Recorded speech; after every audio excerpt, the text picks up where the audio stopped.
जीवन को महान बनाने वाली प्रेरणादायक कहानियां, निस्वार्थ भाव से जगत कल्याण की सेवा में समर्पित महान व्यक्तियों के अनुभव। प्रजापिता पिताश्री ब्रह्मा एवं मातेश्वरी जगदम्बा सरस्वती के संग के रंग, ईश्वरीय यज्ञ इतिहास की झलकियां तथा परमात्म शक्ति अनुभूति से अपना जीवन श्रेष्ठ बनाने के लिए देखिए कार्यक्रम प्रेरणा। दीपक देता है रोशनी फैलाने की प्रेरणा, फलदायी वृक्ष देता है देने की प्रेरणा, मधुबन देता है महकते रहने की प्रेरणा, महान व्यक्ति देते हैं जीवन जीने की प्रेरणा। आओ प्रेरणा से दें हम सभी को प्रेरणा।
सिद्धपुर गुजरात राज्य के पाटन जिले का एक नगर है जो मातृगया नाम से भी प्रसिद्ध है। यह नगर ऐतिहासिक एवं तीर्थस्थल भी है। सिद्धपुर ब्रह्मा कुमारी ईश्वरीय विश्वविद्यालय की मुख्य संचालिका के रूप में आदरणीय विजया दीदी जी निमित्त है। आपका जन्म 1952 में जयपुर के एक शिक्षित परिवार में हुआ। बचपन से ही आप भक्ति, पढ़ाई और संगीत में विशेष रुचि रखती थी। आप शांतचित्त, गंभीर, सहनशील एवं हर्षित मुख व्यक्तित्व की धनी हैं। सत्य की खोज में आपको 1964 में ईश्वरीय ज्ञान की प्राप्ति हुई। 1968 में आपको संस्था के संस्थापक प्रजापिता ब्रह्मा बाबा से मिलने का सौभाग्य प्राप्त हुआ। पहली बार परमात्मा मिलन मनाते ही आपने अपना जीवन ईश्वरीय सेवा में समर्पित करने का निश्चय किया। 1968 से आप अहमदाबाद, राजकोट, जामनगर आदि स्थानों में सेवाएं देते हुए 1981 से सिद्धपुर में स्थायी रूप से सेवाएं दे रही है।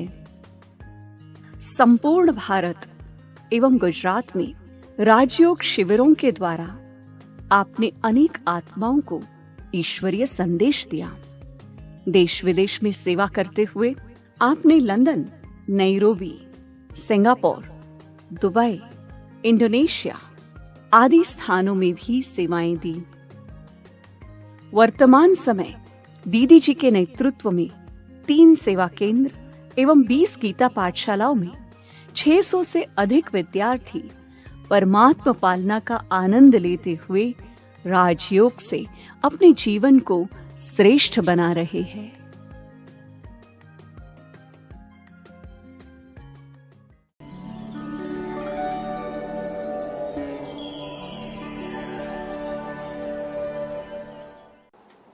ओम शांति। बचपन से ही मुझे ईश्वरीय ज्ञान में रुचि थी, परंतु उससे पहले 13 वर्ष की आयु तक मेरे को भक्ति में भी बहुत इंटरेस्ट था। मैं मंदिर में भी रोज़ जाती थी और हमारे घर में गुरु ग्रंथ साहब था, तो गुरु ग्रंथ साहब में भी रोज़ पढ़ाई करना, उसमें से अच्छे अच्छे वचन सुनना और पढ़ना मेरा नियम था। और स्कूल में भी जब मैं पढ़ती थी तो स्कूल की टीचर जो है वो मुझे ख़ास जो सरदार जी की पंजाबी में अरदास आती है, उनके गुरुद्वारे में जो करते हैं, वो अरदास में हमेशा स्कूल में बोला करती थी। और तब से ही मेरे अंदर ये भक्ति के संस्कार जो हैं वो धीरे धीरे बढ़ रहे थे। और बचपन में एक संकल्प था कि मुझे शादी नहीं करनी है और मुझे या तो मीरा जैसा बनना है और मीरा जैसे बन के भक्तिमय जीवन बनाना है। ये मेरा बचपन का लक्ष्य था। और चाहे मैं स्कूल में पढ़ती भी थी, फिर भी गाना गाने में मुझे बहुत इंटरेस्ट था। स्कूल में मैं बहुत कविताएं बोलती थी, गाना भी गाती थी। और मेरे टीचर जो हैं वो मुझको गाना गाने के लिए बहुत प्रोत्साहित करते थे। तो उस समय भले भक्ति भी करती थी, पर मेरा ये एक लक्ष्य था कि मैं बड़ी होके गायन कलाकार बनूं और अच्छे अच्छे गीत गा के सबके मन को खुश करूं। परंतु पढ़ाई पढ़ते पढ़ते ही हमको ये ईश्वरीय ज्ञान मिला 1964 में। तो 13 वर्ष की आयु में मैं छोटी थी, 13 वर्ष की आयु थी, तब हमारे लौकिक दादाजी जो हैं वो इस ईश्वरीय विश्वविद्यालय के, ब्रह्मा कुमारी विद्यालय के संपर्क में आए। वो भी बहुत भक्ति करते थे, इतनी ज़्यादा भक्ति के जैसे मीरा भगवान की याद में मग्न हो जाती थी, ऐसी उनकी नवदा भक्ति थी। और भक्ति में, भगवान की याद में, स्मरण में वो लवलीन हो जाते थे। तो जब उनको इस ईश्वरीय विश्वविद्यालय का परिचय मिला तो वो रोज़ सेंटर पर जाते थे। और मैं ये जानती थी कि ये भक्ति करने वाले मेरे दादा और कहीं नहीं जा सकते हैं। तो मैंने उनसे एक दिन पूछा, दादा आप रोज़ कहाँ जाते हैं शाम को, तो मेरे को भी ले चलो। तो बोला, नहीं आप अभी बहुत छोटी हो, आपको इस ज्ञान की समझ में बातें नहीं आएंगी, इसीलिए अभी आप घर पे रह के पढ़ाई करो और मैं शाम को जाके अपना ये ज्ञान का अध्ययन करता हूँ, वो करता रहूँगा। लेकिन मेरे मन में बहुत उत्सुकता थी कि ये कहाँ जाते हैं, तो मुझे भी वहाँ जाना है। पर उन्होंने मुझे अपने साथ ले जाना ठीक नहीं समझा। तो एक दिन मैंने क्या किया कि मैं ये देखती थी कि वो रोज़ किस रास्ते से जाते हैं। तो एक दिन शाम को जब वो थोड़ा आगे निकल गए तो मैं भी उनके पीछे पीछे चल पड़ी। और जब वो सेंटर पर पहुँचे तो मैं 2 कदम ही दूर थी उनसे और मैं भी सेंटर पर पहुँच गई। तो उन्होंने जब मुझे देखा कि तुम भी आ गई यहाँ पे, मैंने कहा हाँ। तो पहले तो थोड़ी डांट लगाई कि मैंने मना किया था नहीं आना, पर मैं चुप रही, कुछ नहीं बोला। और जैसे वो उस समय तो बाबा का कमरा या ऐसा कुछ स्पेशल नहीं होता था, पर सेंटर में लाल लाइट चालू थी और बहुत अच्छा गीत बज रहा था, मुखड़ा देख ले प्राणी। तो और सभी जैसे बैठे थे, दादाजी भी बैठे, ऐसे मैं भी वहाँ चुपचाप बैठ गई। तो उस समय की जो शांति थी और एकदम शुद्ध वातावरण था, प्योर वाइब्रेशन थे, वो मेरे मन को स्पर्श कर गए। और मुझे ऐसा लगा कि मुझे यहाँ पर आना चाहिए। तो थोड़े दिन तक मैं ज्ञान को तो अभी नहीं समझ पाई थी, पर शाम को रोज़ उनके साथ सेंटर पर जाती थी। थोड़े दिन में क्या हुआ कि वो सेंटर का जो मकान है वो बदल गया और हमारे घर के बिल्कुल सामने ही सेंटर आ गया, शिफ्ट कर दिया बहनों ने। तो मेरे लिए तो ये एक बहुत अच्छी बात हो गई। और जैसे ही मैं शाम को स्कूल से आती, अपनी यूनिफॉर्म बदल के, अपना बैग रख के जाके सीधी बहनों के पास पहुंचती, और बहनों को देख के मुझे इतनी खुशी होती थी। और वो मेरे से पूछती थी कि तेरे को क्या अच्छा लगता है, तू रोज़ स्कूल से आने के बाद सीधी यहाँ आ जाती है। तो मैं उनको कहती थी कि मुझे आपके ये सफ़ेद वस्त्र बहुत अच्छे लगते हैं, आपका ये शांतिमय जीवन मुझे अच्छा लगता है, और मैं भी जब बड़ी होंगी तो मैं भी आपकी तरह सेवा करूँगी। तो वो मेरे से बोलते थे कि तेरे को और क्या अच्छा लगता है। मैं उस समय कहती थी कि आपके घर का जो भी काम हो, सेवा हो, मेरे को बताओ, मैं सेवा करूँगी। तो मुझे कहते थे तुम तो अभी 14 साल की छोटी बच्ची हो, तुम क्या सेवा करोगी। फिर भी छोटा मोटा काम करके मेरे मन को बहुत खुशी मिलती थी। और इस तरह से ज्ञान में धीरे धीरे हम लोग आगे बढ़ते रहे। मैं स्कूल की भी पढ़ाई करती थी, और फिर उसके बाद सेंटर उससे भी ज़्यादा दूर हो गया। तो हमारे आसपास के जो और भाई बहन थे वो इतना दूर नहीं पहुंच सकते थे। तो हमारे घर में ही गीता पाठशाला खोली। हमारे दादाजी तो मुरली सुनाते थे, फिर उन्होंने मुझे कहा कि तुम भी मुरली का अभ्यास करो और साथ साथ सुनाओ सबको मुरली, तो तुमको भी धीरे धीरे मुरली सुनाने की प्रैक्टिस हो जाएगी। तो इस तरह से मैं ज्ञान में आगे बढ़ रही थी। हमारे दादा और दादी दोनों मधुबन जाते थे बाबा से मिलने, और जब बाबा से मिलके आते थे वापस तो मधुबन की बाबा की बहुत अच्छी अच्छी बातें सुनाया करते थे। तो मैं उनको कहती थी कि आप बाबा के पास जाते हो तो मेरे को क्यों नहीं ले जाते हो साथ, मुझे भी बाबा से मिलना है, इतना अच्छा बाबा है तो आप मेरे को क्यों नहीं मिलाते। तो दादा एक ही बात कहते थे कि तुम छोटे हो, तुम्हें अभी ये सब समझ में नहीं आएगा। तो मैंने कहा कि अब मैं छोटी नहीं हूँ, अब मैंने पढ़ाई पूरी की है और मुझे बाबा के पास आपको लेके ही जाना होगा। तो दादा उस समय भी मुझे ले जाने के लिए तैयार नहीं थे, लेकिन उसमें एक ये बाधा होती थी कि मेरे लौकिक माँ बाप जो हैं वो अहमदाबाद रहते थे और मैं दादा के पास पढ़ाई करती थी।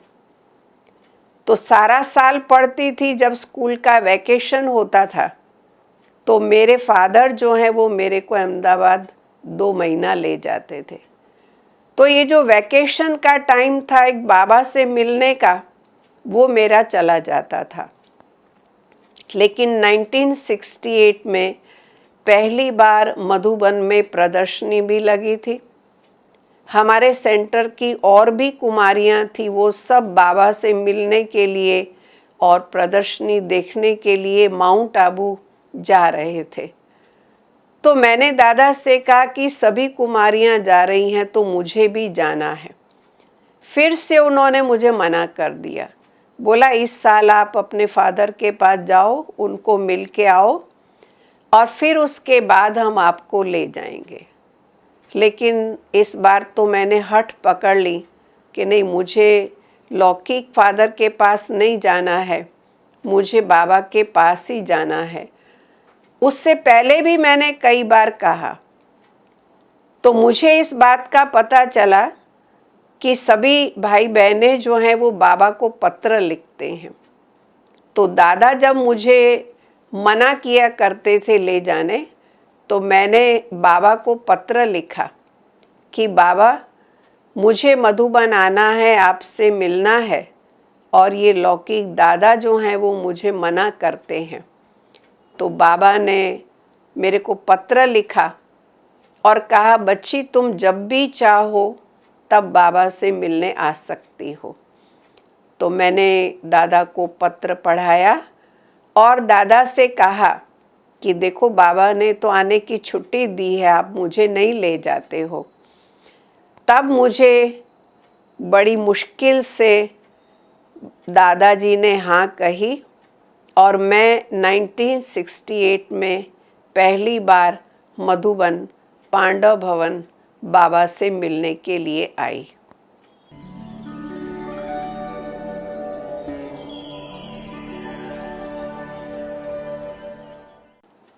तो 1968 में ही मैं और मेरे दादा दोनों पांडव भवन में बाबा से मिलने के लिए पहुँचे। हम लोग सुबह ही पहुँच गए थे, शाम को बाबा से मिलना हुआ। तो उस समय तो बाबा ने टोली दी और मेरे से 2 मिनट बात करके मुझे कहा, बच्ची कल सुबह आप बाबा से मिलना, बाबा आपको झोंपड़ी में मिलेंगे। तो मैं तो बहुत खुश हो गई कि बाबा ने मुझे मिलते ही एक पर्सनल मुलाकात का टाइम दे दिया। तो सारी रात मुझे नींद नहीं आई और मैं इंतज़ार करती रही कि कब सुबह हो और कब बाबा से मुलाकात हो। दूसरे दिन सुबह 9 बजे का बाबा ने झोंपड़ी में मिलने का टाइम दिया था। तो मैं और मेरे दादा दोनों झोंपड़ी में बाबा से मिलने के लिए गए। बाबा झोंपड़ी में ही बैठे हुए थे। बहुत सिंपल सी झोंपड़ी थी। आजकल जो हम बहुत अच्छी डेकोरेटेड झोंपड़ी देख रहे हैं, तो उस समय तो केवल एक बांस की और ऊपर खजूर के पत्ते लगे हुए थे और बाबा एक छोटी सी पतली सी गद्दी पर बैठे थे और बाबा जैसे हमारा इंतज़ार कर रहे थे। बाबा ने कहा, बच्ची आओ, देखो बाबा आपका इंतज़ार कर रहा है। तो मैं बाबा के सामने बैठी और मेरी दाईं ओर मेरे दादा बैठे। पहले तो बाबा ने मुझे बहुत पावरफुल दृष्टि दी और दृष्टि देने के बाद बाबा ने मुझसे पूछा, बच्ची अभी आप क्या कर रही हो? तो मैंने कहा, बाबा मैं पढ़ाई कर रही हूँ और अभी एग्ज़ाम दी है तो स्कूल की छुट्टी थी, तो आपसे अभी मैं मिलने के लिए आई हूँ। फिर बाबा ने पूछा, बच्ची आगे क्या करना है? तो मैंने बाबा से कहा, बाबा मुझे अभी आगे पढ़ाई करनी है और पढ़ाई पूरी करने के बाद फिर मुझे इस ईश्वरीय सेवा में लगना है। तो जैसे ही मैंने ये वाक्य पूरा किया कि मुझे पढ़ाई करनी है आगे, तो बाबा एकदम शांत हो गए और काफ़ी देर तक बाबा मुझे दृष्टि देते रहे और बाबा ने कहा, बच्ची आपको पढ़ाई नहीं पढ़नी है। तो जैसे ही बाबा ने मुझे कहा कि आपको ये पढ़ाई नहीं पढ़नी है, तो मैं थोड़ी शांत हो गई, बहुत गंभीर हो गई कि मुझे पढ़ना है और बाबा मुझे मना कर रहे हैं। तो मैं थोड़ी देर बाबा को देखूं और थोड़ी देर अपने दादा को देखूं। थोड़ा मन असमंजस में था कि मैं क्या करूं। फिर थोड़ी देर के बाद मैं अंदर से शांत हुई और ये सोचने लगी कि अगर बाबा मुझे पढ़ाई के लिए मना कर रहा है तो ज़रूर इसमें कुछ बाबा का राज होगा, इसीलिए बाबा मना कर रहा है। और जब बाबा ने मुझे कहा और बाबा दृष्टि देते रहे, तो मुझे ऐसा फील हुआ उस समय कि जैसे बाबा मेरी तकदीर पढ़ रहे हैं। कुछ बाबा गहराई में मेरे लिए सोच रहे हैं, इसीलिए बाबा ने मुझे पढ़ने के लिए मना किया है। तो मैंने फिर बाबा से कहा, बाबा अगर आपकी आज्ञा है कि मुझे नहीं पढ़ना है तो मैं ये पढ़ाई नहीं पढ़ूंगी। तो बाबा ने कहा, पक्का बच्ची नहीं पढ़ाई पढ़ेगी? मैंने कहा, नहीं बाबा, जब आपकी आज्ञा है कि पढ़ना नहीं है तो मैं नहीं पढ़ूंगी। और मैं ये अनुभव करती हूँ कि आप मेरी तकदीर पढ़ रहे हैं और मेरी इस तकदीर को पढ़ने के बाद आपने ये न्याय दिया है। तो बाबा ने कहा, अच्छा बच्ची पक्का? 3 बार बाबा ने बोला, बच्ची पक्का पढ़ाई नहीं पढ़नी है? मैंने कहा, हाँ जी बाबा, नहीं पढ़ेंगे पढ़ाई। फिर बाबा ने ये पूछा, अच्छा बच्ची पढ़ाई नहीं करनी है तो शादी करनी है? तो मैंने कहा, नहीं बाबा, मुझे शादी भी नहीं करनी है। तो कहा, अच्छा ईश्वरीय सेवा करनी है? तो मैंने कहा, हाँ बाबा, मुझे सेवा करनी है। तो जैसे ही मेरा वाक्य बाबा ने सुना कि मुझे सेवा करनी है, तो उसी ही समय बाबा ने मेरे लौकिक दादा से ये कहा, बच्चे अब तुम अपने लौकिक घर जाओ, बच्ची बाबा के पास रहेगी और बाबा बच्ची को संभालेगा, बच्ची की पालना भी इस यज्ञ से होगी और बच्ची को जो चाहिए वो बाबा देगा।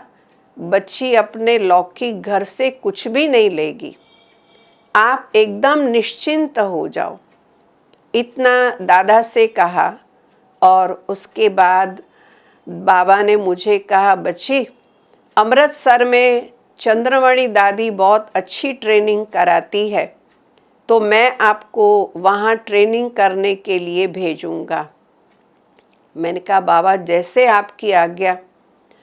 फिर थोड़ी देर के बाद बाबा कह रहे हैं कि अच्छा बच्ची अमृतसर नहीं, मैं तुमको कलकत्ता भेजूँगा, तो वहाँ रह के आप निर्मल शांता दादी के पास से ट्रेनिंग लेना, वहाँ अच्छी तरह से ज्ञान को समझना, बाबा आपका सारा प्रबंध करेगा।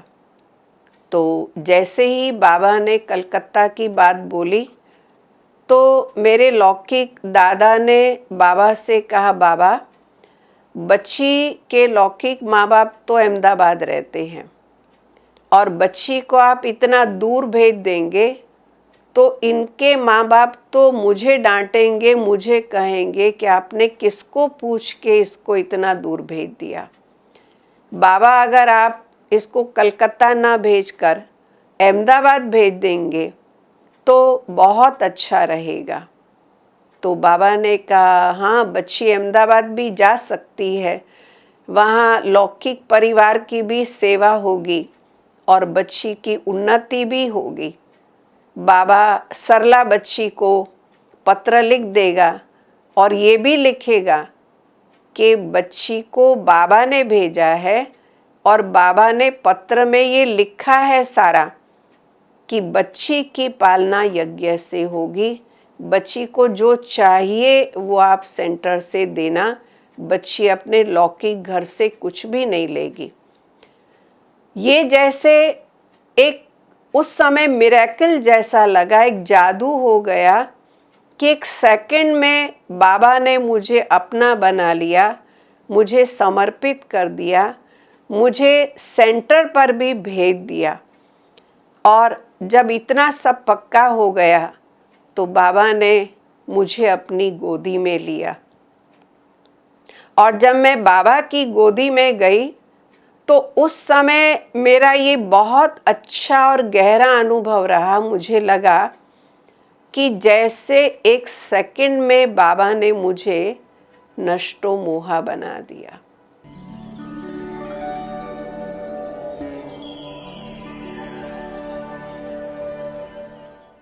सिद्धपुर को ये बहुत अच्छा लाभ मिला, गांव-गांव की सेवा की है। उस समय तो सहूलत नहीं थी, तो बस में जाना, कभी कभी गांव में रहना और सुबह में यहाँ आना, ऐसी कठिन तपश्चर्या भी उन्होंने की है। तो ये बहनों की विशेषता है, सबको झुक कर झुकाना, सबको रिगार्ड देकर सबका रिगार्ड पाना। और दूसरी आत्माओं के प्रति भी इतनी कल्याण की भावना दीदी में मैंने बहुत देखी, क्योंकि बहुत धीरज वाली दीदी है और शांत प्रिय भी है कि सभी आत्माओं का कल्याण कैसे हो। उसके मन में किसी भी आत्मा के प्रति नफरत या घृणाभाव नहीं है। वो कभी किसी से सेवा नहीं लेगी, कुछ भी हो कैसी भी परिस्थिति हो, हमेशा वो हर काम खुद ही करेगी। किसी से कभी भी उन्होंने सेवा अभी तक ली नहीं है और इतनी एक्टिव है, हर कार्य वो एक्टिवता से करती है। और दूसरी बात, दीदी में नम्रता बहुत है। कैसा भी इंसान हो, छोटा बड़ा कैसा भी हो, सामने वाला कैसा भी व्यवहार करता हो, लेकिन दीदी हमेशा सबके साथ प्यार से और नम्रता से ही रहती है और नम्रता से ही व्यवहार करती है। ये मैंने दीदी में बहुत देखा है। दीदी का स्वभाव बहुत ही शांत और सरल है। मैंने देखा है कैसी भी परिस्थिति हो वो हमेशा शांत और धैर्यचित्त रहते हैं। मैंने कभी दीदी को गुस्सा करते हुए नहीं देखा है। वो सहनशीलता की मूर्ति है, बहुत प्यार की देवी है। दीदी, श्री विजया दीदी का स्वभाव इतना सरल है, उनकी योगी की जैसी प्रतिभा है और पॉजिटिव ऑरा है उनमें, जो हमें प्रभावित करता है और हमें सिखाता है कि हम कैसे किसी भी सिचुएशन में मुंह पर स्माइल रख के और पीस ऑफ माइंड के साथ जीवन में आगे बढ़ सकते हैं।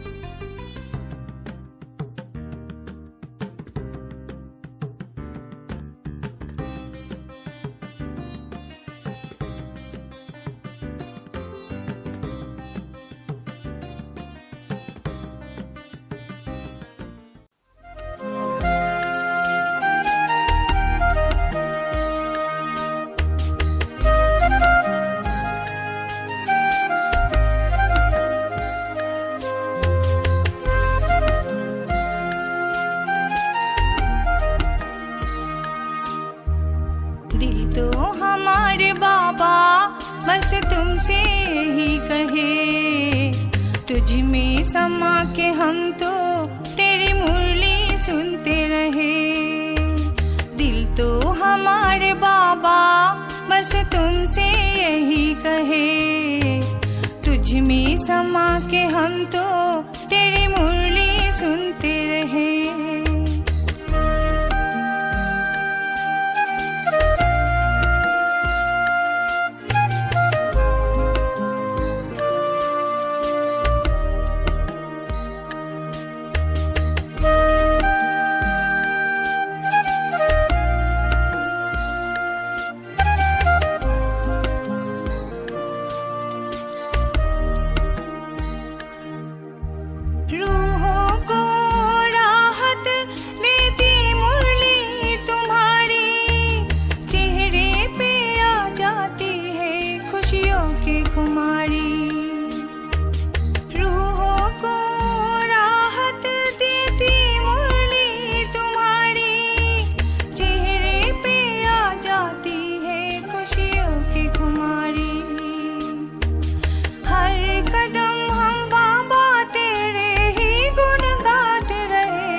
सफलता की चाबी मुरली हर तदबीर की, मुरली बदलती है रेखा तकदीर की। सफलता की चाबी मुरली हर तदबीर की।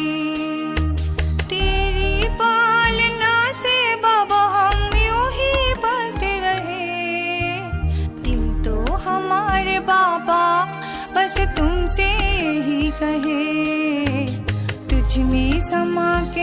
तो तेरी मुरली सुनते रहे। दिल तो हमारे बाबा बस तुमसे ही कर